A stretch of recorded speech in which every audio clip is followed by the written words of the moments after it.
नमस्कार, मैं हूं आपके साथ कोमल सिसोदिया और आप देख रहे हैं वॉइस आई इंडिया। इस वक्त राजनीति में क्या कुछ चल रहा है आज हम उस पे बात करेंगे, क्योंकि राजनीति में ऐसी ऐसी चीजें हैं कि मुद्दों से ये यूं कहें कि सरकार जो है वो भटका रही है। कभी प्रियंका गांधी के फिलिस्तीन बैग को लेके राजनीति गर्मा जाती है, तो कभी अंबेडकर को लेके जो गृह मंत्री अमित शाह हैं वो कुछ ऐसा बयान देते हैं जिसपे सियासत या विपक्ष में पूरी तरह से अब गुस्सा है, हंगामा है और लगातार अमित शाह के पुतले भी फूके जा रहे हैं। विपक्ष जो है प्रदर्शन कर रहा है अलग अलग जगहों पर। और आज की बात करें तो धक्का मुक्की संसद में हुई है राहुल गांधी के साथ में। इन सभी मुद्दों पे हम बात करेंगे। हमारे साथ में प्रबल प्रताप शाही जी मौजूद हैं। बहुत स्वागत है सर आपका। नमस्कार सर। देश की राजनीति में आखिर ये क्या कुछ चल रहा है? मुद्दों पे बात ना करके ये प्रियंका गांधी के फिलिस्तीन बैग पे जो है चर्चा सियासत हो रही है, और क्या कहेंगे इस पे आप? देखो, जिस तरीके से भारतीय जनता पार्टी आरएसएस की विचारधारा है जी। वो परिलक्षित करती है कि वह लोग जो है किसी भी मुद्दे पर गंभीर नहीं है। पहली चीज़ है, जिस तरीके से अमित शाह ने बाबा साहब अम्बेडकर जी का अपमानित करने का कोशिश किया और अपमानित किया, भी उपहास उड़ाया राज्यसभा के अंदर, वो देश के करोड़ों दलितों, बहुजनों का ही, पिछड़े का, हर समाज का, किसान का, मजदूर का, सबका अपमान किया। क्योंकि बाबा साहब अम्बेडकर जी ने संविधान बनाया था और संविधान में प्रदत्त शक्तियां दी थी सबको। तो उसमें ये जब जितने लोग हैं, मतलब चाहे मजदूर हों, किसान हों, दलित हों, पिछड़े हों, आदिवासी हों, उन सबको राइट्स दिए थे, महिलाओं को खासकर।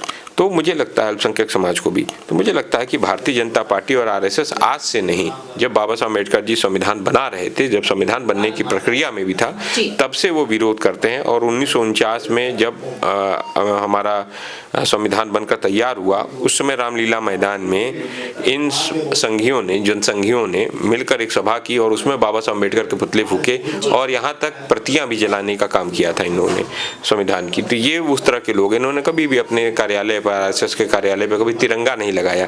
तो ये लोग इस तरह की विचारधारा के लोग, इसीलिए बाबा साहब अम्बेडकर को अपमानित करने का काम करते हैं। इसीलिए जो बाबा साहब अम्बेडकर ने जो प्रदत्त शक्तियां दी हैं, खासकर दलित, पिछड़े, आदिवासियों को जो आरक्षण की सुविधा मिली है, उस आरक्षण की सुविधा के खिलाफ ये लोग हैं। वो नहीं चाहते हैं कि दलित समाज, पिछड़ा समाज, अति पिछड़ा समाज, आदिवासी समाज अपलिफ्ट हो, महिलाएं अपलिफ्ट हो, मतलब उनका उत्थान हो। इसीलिए वो लोग लेटरल एंट्री के माध्यम से ये लोग बाबा साहब अम्बेडकर के द्वारा दिए गए संविधान के अंदर जो आरक्षण की प्रक्रिया है उसको भी समाप्त करना चाहते हैं। जहाँ तक आपने श्रीमती प्रियंका गांधी जी के फिलिस्तीन वाले बैग में, तो हाँ, भारतीय गणराज्य का हमेशा फिलिस्तीन का हमेशा समर्थन रहा है, चाहे महात्मा गांधी जी ने समर्थन किया है। तो ये कांग्रेस पार्टी और भारत का गणराज्य, भारत का स्टैंड है, यूनाइटेड नेशन में स्टैंड है, फिलिस्तीन के लोगों के साथ स्टैंड है, और उसको ही परिलक्षित कर रही थी। तो ये मूर्ख लोग हैं भारतीय जनता पार्टी आरएसएस के लोग। इनको भारत का इतिहास नहीं पता है, न भारतीय गणराज्य के बारे में पता है, न कॉन्स्टिट्यूशंस के बारे में पता है। ये तो नफरत करते हैं, तो फिलिस्तीन का विरोध करते हैं। और फिलिस्तीन का विरोध क्यों कर रहे हैं ये भारतीय जनता पार्टी आरएसएस के लोग? इसलिए कर रहे हैं क्योंकि वहां पर अडानी को हाइफा पोर्ट दिलवाया है मोदी ने। तो हाइफा पोर्ट मोदी ने दिलवाया है तो अडानी को, तो अडानी के हित की चिंता इनको ज्यादा है, देश के हित की, विदेश नीति की चिंता नहीं है। आज स्थिति यह है कि देश के अंदर जितने भी हमारे अगल बगल के देश हैं उसके साथ भारत के संबंध देखो टूटते जा रहे, बिगड़ते, चाहे वो श्रीलंका हो, चाहे बांग्लादेश हो, चाहे वो श्रीलंका हो, वो नेपाल हो, चाहे वो आपका भूटान हो। पाकिस्तान के साथ तो ऐसे ही संबंध टूटे रहते हैं ज़्यादा। तो आज जो है वो चाइना के साथ वो लोग ज़्यादा हैं। बांग्लादेश इंदिरा जी ने बनवाया था, पाकिस्तान को तोड़कर बांग्लादेश बनाने का काम इंदिरा जी के समय में हुआ, इंदिरा जी ने उसको लीड किया था, इंदिरा जी ने बनवाया था। आज उसी नरेंद्र मोदी की ऐसी नीति है कि आज बांग्लादेश पाकिस्तान के साथ हाथ मिला रहा है। तो कितनी, जहाँ भारत का दोस्त था वो बांग्लादेश, आज बांग्लादेश जो है पाकिस्तान के साथ। तो ये रोज जो है बांग्लादेशियों को गाली देना, बांग्लादेशियों के साथ अपमान करना, वहाँ पर जो ये तो पाकिस्तान के हाथ में बांग्लादेश देना चाहते हैं कि उनके साथ वो हाथ मिलाकर वहाँ पे अतिवादी शक्तियाँ जो है हमारे माइनॉरिटीज का विरोध करेंगे। ये क्या कर लिए? ये कुछ नहीं कर सकते। पहले क्या था कि भारत का दोस्ती रहती थी, तो भारत कुछ भी अगर होता था तो भारत इंटरवीन कर, कोई भारत इंटरवीन भी नहीं कर सकता। तो ये कुछ कर ही नहीं सकते, इनके पास हिम्मत नहीं है कुछ करने की। ताज्जुब होता है जब देश के गृह मंत्री इस तरह का बयान देते हैं कि विपक्ष जो है अंबेडकर अंबेडकर अंबेडकर करता रहता है। अगर इतने सालों में अगर उसने भगवान का नाम लिया होता तो 7 जन्मों का उसको जो है स्वर्ग मिल जाता। लेकिन इसके बाद हम यहाँ मौजूद हमारे साथ अतर सिंह जी भी हैं, इनसे जानना चाहेंगे आखिर दलितों में किस तरह की नाराजगी है जिस तरह से भीमराव अंबेडकर को लेके सियासत इतनी गरमाई हुई है। क्या कहेंगे सर आप? सबसे पहले आपके दर्शकों को जय भीम जी। मैं बताना चाहूँगा कि जिस तरह से अमित शाह जी ने ये बोला है संसद के अंदर जी। कि अंबेडकर अंबेडकर अंबेडकर एक फैशन हो गया है जी। तो मैं बता दूं, ये वोट के लिए ये ही इस तरह का वो करते हैं। और आज कहने कि ये फैशन हो गया है, किसके लिए बोल रहे हैं ये फैशन हो गया है? जिन दलितों की आप बात कर रहे हैं, जिन पिछड़ों की ये बात करते हैं, उनके लिए जो अंबेडकर हैं वो फैशन नहीं है, वो उनके लिए भगवान है। वो उनके भगवान की तरह पूजते हैं वो लोग। जिन लोगों को खाने के लिए नहीं मिलता था, जिन लोगों को पढ़ने के लिए नहीं मिलता था, जिन लोगों को बाहर निकलने बोलने के लिए आज़ादी नहीं थी, तो वो सारी चीज़, वो सारी जो सुविधाएं हैं, हम जो आज यहाँ पे बैठे हुए हैं, ये सारी सुविधाएं बाबा साहब डॉक्टर अम्बेडकर ने हमें दी हैं। तो हमारे लिए तो वो भगवान है। और आज पूरा देश इसमें जो है उबाल में जो आ गया है। और पूरा देश चाहता है कि आज इस जो अमित शाह को इस्तीफा देना चाहिए। इसके लिए अब ये मुद्दा कितना बड़ा हो जाएगा आपको क्या लग रहा है? अब ये कब तक, अगर अमित शाह, क्या लग रहा है आपको इस पे माफी मांगेंगे? माफी नहीं, अगर इस्तीफा अगर अमित शाह ने नहीं दिया तो पूरे देश के अंदर एक उबाल आ गया है ये। और जब तक ये इस्तीफा नहीं होगा, ये पूरे देश में जो है आप देखना, ये कहीं कुछ भी घट सकता है। आखिर ये प्रदर्शन कुछ भी कहीं पे कुछ भी घट सकता है। अच्छा। जिस तरह का आज की ये माहौल है जी, तो ये आंदोलन बहुत बड़ा हो सकता है। ये बहुत बड़ा हो गया है। कल आप देखेंगे पूरे देश के अंदर ही पूरे आंदोलन था ये। जी बिल्कुल। और कल तो ये शुरुआत थी। बहुत सारे लोगों को जो सामाजिक संगठन है, क्योंकि सब लोग मजदूर लोग हैं, अपने रोजी रोटी के चक्कर में उन्हें पता नहीं लगी। और आज आप देखेंगे पूरे देश के अंदर ये जो है, पूरे देश कहीं ना कहीं हर हिस्सा में, हर घर तक ये आंदोलन जाएगा। जी। प्रबल जी, जिस तरह से कांग्रेस अध्यक्ष मल्लिकार्जुन खड़गे ने भी कल नोटिस लिखा था कि इस्तीफे की मांग की उन्होंने अमित शाह के, बर्खास्तगी की उन्होंने मांग की। और इसके बाद अगर बीजेपी की बात करें हम, क्योंकि गृह मंत्री का इस तरह का बयान है और बीजेपी संविधान की बात करती है, कहती है हम देश जो है लोकतांत्रिक ढंग से चला रहे हैं, संविधान को लेके हम चल रहे हैं, और इसके बावजूद इस तरह का बयान क्या समझते हैं आप? देखो, कितना ठीक है?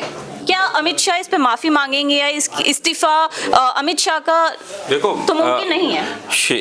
हमारे राष्ट्रीय अध्यक्ष, कांग्रेस के राष्ट्रीय अध्यक्ष मल्लिकार्जुन खड़गे जी, उन्होंने जननायक राहुल गांधी जी जो प्रतिपक्ष के नेता, उन्होंने बाबा साहब अम्बेडकर जी के सम्मान में मैदान में हैं। कल भी उन्होंने लोकसभा के सदन के बाहर पूरा प्रदर्शन हुआ, लोकसभा में भी आवाज उठी। कल लोकसभा इन्होंने चलने नहीं दिया, भारतीय जनता पार्टी वाले भाग खड़े हुए, प्रदर्शन हुआ। कल आप भी थे, कल हम लोग भी प्रदर्शन कर रहे थे। कल यहाँ पर अमित शाह का पुतला फूका गया। हमारे कांग्रेस के तमाम कार्यकर्ता शामिल रहे, हमारे एससी डिपार्टमेंट के साथी रहे, किसान कांग्रेस के हम लोग रहे, एससी डिपार्टमेंट के हमारे राजेश लोटिया भाई रहे जो एससी डिपार्टमेंट के अध्यक्ष हैं, वो रहे, हम लोग रहे, किसान कांग्रेस के तमाम साथी रहे। हम सब लोगों ने, ये लोग लगातार बैरिकेटिंग लगाते गए, हम लोग तोड़ते गए और आगे बढ़ते गए। हम लोगों ने पुतला जलाया, अमित शाह के घर की तरफ जा रहे थे। तो एक चीज हम आपको बता दें कि भारतीय जनता पार्टी आरएसएस ये सोचती है कि कुछ भी कहकर अपमानित करके ये निकल जाएंगे। अब वो नहीं हो सकता। अब कांग्रेस पार्टी राहुल गांधी जी के नेतृत्व में, मल्लिकार्जुन खड़गे जी के नेतृत्व में सड़क पर रहेगी। अब वो समय खत्म हो गया है कि हम लोग ने बहुत चीज़ें देखी। ये लोग रोज अपमानित करने का काम, रोज हम लोग के ऊपर, मतलब कभी ईडी, कभी सीबीआई, कभी इनकम टैक्स की नोटिसें भेजना, कभी किसी को प्रताड़ित करना, कभी पुलिस से प्रताड़ित करना, कभी संभल में किसी को मार देना, कभी किसानों को मार देना, किसानों के ऊपर बैरिकेटिंग लगा देना, कीलें लगा देना, उनके ऊपर आंसू गैस के गोले ड्रोन से फेंक देना, पानी फेंक देना। 24 दिन से जगदीश सिंह डल्लेवाल किसान नेता भी अनशन कर रहे हैं, उनकी बात नहीं सुनना। एमएसपी गारंटी की बात कर रहे हैं, जिसको ये नरेंद्र मोदी ने कहा था कि एमएसपी गारंटी कानून मिलना चाहिए, और वो जब मुख्यमंत्री था तो ये इस बात को लेकर आंदोलन हो रहा है। तो किसानों को, मजदूरों को, अन्य जो समाज है, चाहे दलित है, पिछड़ा है, आदिवासी है, महिलाएं हैं, अल्पसंख्यक है, जो प्रदत्त शक्तियां हैं उसको लगातार उस पर हमला करने का काम, और आम नागरिक को भी जो संविधान में हक हकूक मिले हैं उसको रोज जो है कमजोर करने का काम आरएसएस और भारतीय जनता पार्टी कर रही है। उसके खिलाफ कांग्रेस पार्टी खड़ी है, और इसीलिए ये लोग बाबा साहब अम्बेडकर, ये लोग क्यों परेशान हैं, बाबा साहब अम्बेडकर के ऊपर इस तरह कुटिल जो इन्होंने अपमानित करने का काम किया, वो क्यों किया? क्योंकि बाबा साहब अम्बेडकर जी ने संविधान लिखा है, और ये संविधान बाबा साहब अम्बेडकर ने लिखा। बाबा साहब अम्बेडकर दलित हैं, इसलिए उनको और अपमानित करना है। उन्होंने शक्तियां दे दी जिससे अडानी जो है आराम से लूट नहीं सकता। अडानी बहुत सारी चीजें ले चुका, लेकिन कुछ और चीजें लेना चाहता है जिसमें रोक है। जैसे आदिवासी के इलाके हैं, वहां पर बड़ा पैसा एक्ट है, बाकी एक्ट है, वहां पर तो ये सब चीजें वो प्रदत्त शक्तियां हैं संविधान के अंतर्गत। किसानों की जमीनें ये नहीं ले पा रहे हैं, बहुत ज्यादा चीजें चाहें तो कम दामों में चाहते हैं लेना, तो 2013 का भूमि अधिग्रहण कानून है, वो रोकता है इनको कि 4 गुना रेट इन्हें देना ही पड़ेगा, इसलिए परेशान है ये। इसीलिए बाबा साहब अम्बेडकर के बनाए हुए संविधान को समाप्त करना चाहते हैं, और ये आज नहीं, ये पिछले 70-80 सालों से ये लगातार बाबा साहब अम्बेडकर के खिलाफ, कांग्रेस पार्टी के खिलाफ, गांधी जी के खिलाफ, नेहरू जी के खिलाफ आग और विष उगलते रहते हैं। ये हमेशा इन्होंने बाबा साहब अम्बेडकर का अपमान किया है, और बाबा साहब अम्बेडकर इनके लिए हमेशा जो है एक सपने में आते रहते हैं इन लोगों के, और ये परेशान रहते हैं। कल हम लोगों को भी 6 घंटे 7 घंटे डिटेन करके, आपके सामने ही डिटेन हुआ, आपने देखा, हम लोग को ले गए 6-7 घंटे ठंड में हम लोग को रखा। कोई बात नहीं, हम लोग बाबा साहब अम्बेडकर के मानने वाले हैं, संविधान रक्षक हैं, कांग्रेस पार्टी संविधान की रक्षा करती है, और राहुल गांधी जी उसको लीड कर रहे हैं, मल्लिकार्जुन खड़गे जी लीड कर, इंडिया अलायंस उसके साथ है, लीड कर रहे हैं। आज जिस तरह से संसद में धक्का मुक्की हुई है, राहुल गांधी के ऊपर आरोप लगाया गया है कि उन्होंने बीजेपी सांसद को जो है धक्का दिया और उनको काफी चोट। राहुल गांधी जी क्यों धक्का देंगे? राहुल गांधी जी तो अहिंसावादी व्यक्ति हैं। राहुल गांधी जी नीचे से ऊपर जा रहे थे, वो सब ऊपर से थे। राहुल गांधी जी अंदर जाना है, वो सब रोक रहे थे, तो धक्का कौन दे रहा था? धक्का वो दे रहे थे, भारतीय जनता पार्टी और संघ वाले। और संघी जो है सुबह से लेकर शाम तक झूठ बोलते हैं, जब तक 1000 झूठ ना बोले उनका खाना नहीं पचता है। और आरएसएस और भारतीय जनता पार्टी, नरेंद्र मोदी जिसका प्रधानमंत्री ही, पार्टी का प्रधानमंत्री पद का प्रत्याशी जो प्रधानमंत्री है, वो खुद झूठ बोलता हो सुबह से लेकर शाम तक, तो उसके सांसद नहीं झूठ बोलेंगे। राहुल गांधी जी इतने सोबर आदमी हैं, वो छोटे से किसी बच्चे से कितने प्रेम से मिलते हैं, लोगों से प्रेम से मिलते हैं, तो किसी को धक्का देंगे? उल्टा वो धक्के दे रहे थे उनको अपमानित करने का काम, उनको धमकाने का काम कर रहे थे। चल रही कि यही है राहुल गांधी की मोहब्बत की दुकान? नहीं, राहुल गांधी जी मोहब्बत की दुकान चलाते, राहुल गांधी जी मोहब्बत से ही मिलते हैं। ये लोग ऊपर से रोक रहे थे उनको, धक्का वो लोग दे रहे थे, धमका वो रहे थे, राहुल गांधी जी नहीं धमका रहे थे। अब खुद ये सब सुबह से लेकर शाम तक झूठ बोलते हैं, ये खुद धक्का देते हैं, खुद गिरते हैं, खुद जो है आरोप लगाते हैं। ये सब जानबूझ के इन सब का प्रोपेगेंडा है, स्क्रिप्टेड मामला है और कुछ नहीं है। अच्छा, तो सर अभी ये किसानों की किसान सम्मान में जो है एक यात्रा भी अभी निकलने वाली जनवरी में, उसमें देखिए 18 जनवरी से पूरे उत्तर प्रदेश में अखिल भारतीय किसान कांग्रेस एक किसान सम्मान न्याय यात्रा निकालने जा रही है, जिसको लोनी से शुरू किया जाएगा, गाजियाबाद से आपके शुरू किया जाएगा, और वो पूरे प्रदेश के 75 जिले में चलेगी। ये किया जाएगा, जिसमें भूमि अधिग्रहण कानून, हम 300 किसान न्याय योद्धा बनाने जा रहे हैं, जो किसानों के बीच में कांग्रेस पार्टी का संदेश, राहुल गांधी जी का संदेश लेकर जाएंगे। उसके बाद उनके गाँव जो शहीद किसान हुए हैं उनके गाँव, और जो शहीद हुए हैं उनके गाँवों को सम्मान देने का काम, स्वतंत्रता सेनानियों के गाँव को सम्मान देने का काम, जो किसान आंदोलन में जो गांव इकट्ठे हुए थे उनको सम्मान देने का काम, ये हम करेंगे वहां पर। ये हम जो है पार्टी के संदेश को ले जाएंगे, और जो हमने काम किए हैं कांग्रेस पार्टी ने किसानों के हित हकूक में, उसको करेंगे, और किसानों की आवाज को हम और बुलंद करेंगे। सर आखिर मैं आपसे जानना चाहूंगी कि अभी मायावती ने भी जो है अमित शाह से माफी मांगने की जो है बोला है कि अमित शाह को माफी मांगनी चाहिए, इस पे क्या कहेंगे आप? क्योंकि मायावती खुद दलितों की काफी बड़ी नेता रही हैं, और अंबेडकर को लेके वो इस तरह का मतलब अभी उन्होंने बोला है अमित शाह के बयान पे, क्या कहेंगे आप? देखिए, माफ़ी मांगने से काम नहीं चलेगा। इसमें क्योंकि इस तरह की भद्दी बात बोलनी जो अमित शाह ने बोली है, इससे माफ़ी मांगने से काम नहीं चलेगा। जब तक ये रिजाइन नहीं करते या इनसे इस्तीफा नहीं लेते मोदी जी, तब तक ये जो आंदोलन चलता रहेगा, लगातार चलता रहेगा। सर एक बात और, आज एक चर्चा ये भी चल रही है कि अमित शाह ने सोशल मीडिया एक्स पे जो है, जो उनकी वीडियो क्लिप वायरल हो रही है, उसको हटाने की उन्होंने मांग की कि सोशल मीडिया से उसको हटाया जाए। क्या कहेंगे इसमें? क्या अमित शाह इतना डर गए कि उन्होंने जो है उस वीडियो क्लिप को हटाने की मांग की? एक्चुअली आपने सही बोला, ये इतने डरे हुए लोग हैं, जब ये पहले तो बोल देते हैं फिर ये सोचते हैं कि जो है अब इसको कैसे जो है ये खत्म करा जाए मामला। तो मामले को सुलटाने के चक्कर में अब ये पहले तो इन्होंने पीसी करी, पीसी से भी कुछ काम नहीं हुआ। मोदी जी ने 6-7 ट्वीट इनके फेवर में लगातार करे, उससे भी कोई फायदा नहीं हुआ। पूरे देश में, मैं बताऊं ना, पूरे देश में एक उबाल की तरह आ गया है और ये आंदोलन घर घर तक पहुंचेगा, हर घर तक पहुंचेगा।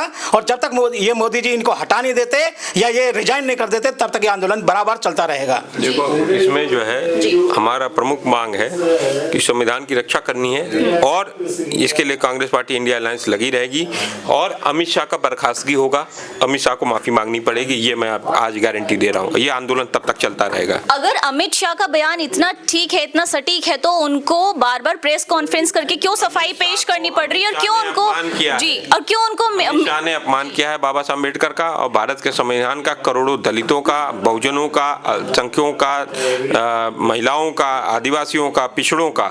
इसलिए अमित शाह को माफी मांगनी पड़ेगी।